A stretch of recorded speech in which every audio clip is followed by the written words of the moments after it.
Force et houblon. Bientôt, c'est Halloween et pour semer la terreur, vous pensiez peut-être vous déguiser en Heineken. C'est une très bonne idée, mais ça fait aboyer les chiens. Vaut mieux partir dans quelque chose de plus classique, comme un vampire ou un zombie ou encore une sorcière. D'ailleurs, si je vous disais que sans la bière, l'un de ces déguisements n'existerait peut-être pas.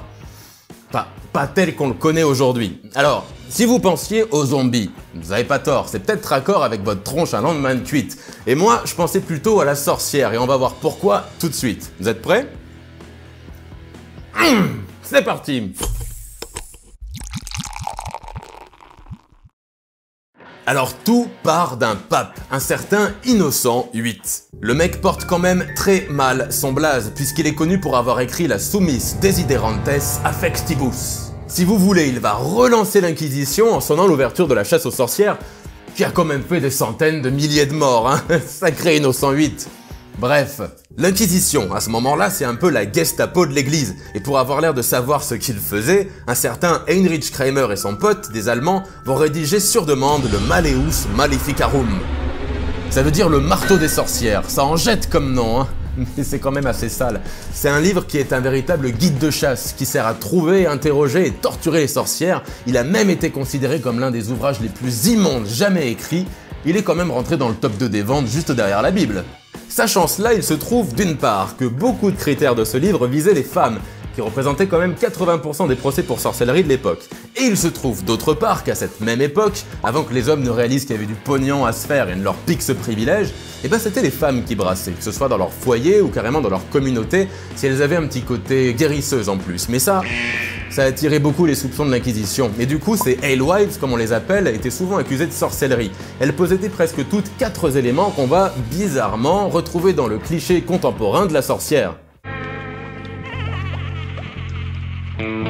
Avant que le houblon ne s'impose dans la bière, on y balançait le gruit, qui était en fait une sorte de mélange d'épices, d'herbes, de racines et d'autres trucs qui poussent un peu à droite à gauche. Comme c'était leur boulot, les alewives avaient une certaine connaissance de ces ingrédients pour faire des breuvages divers et variés, mais surtout pour les mettre dans la bière qu'elles préparaient. Et tout ça résulte d'un savoir-faire qui sous-entend des connaissances occultes. Il y a même cette brasserie, je ne prononcerai pas le nom même s'il me plaît beaucoup, qui a fait sa Black Cauldron en référence à tout ça.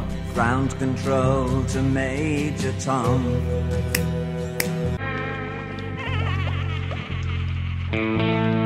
On fait de la bière avec des céréales. Les rongeurs aiment bien grignoter les céréales, mais les chats chassent les rongeurs.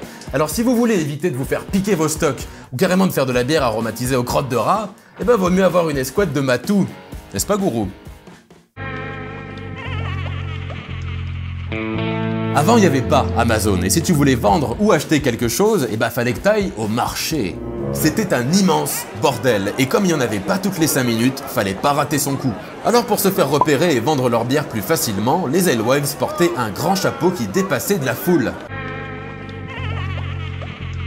Bah oui, c'est quoi le rapport avec le balai? Je veux dire, tout le monde a un balai. Ouais, sauf que ce que faisaient les alewives quand elles avaient de la binouze à vendre, c'est qu'elles prenaient un grand bâton et elles accrochaient au bout des tiges de céréales, comme de l'orge ou du blé, qu'elles posaient ensuite à côté de leur porte ou suspendaient devant leur maison.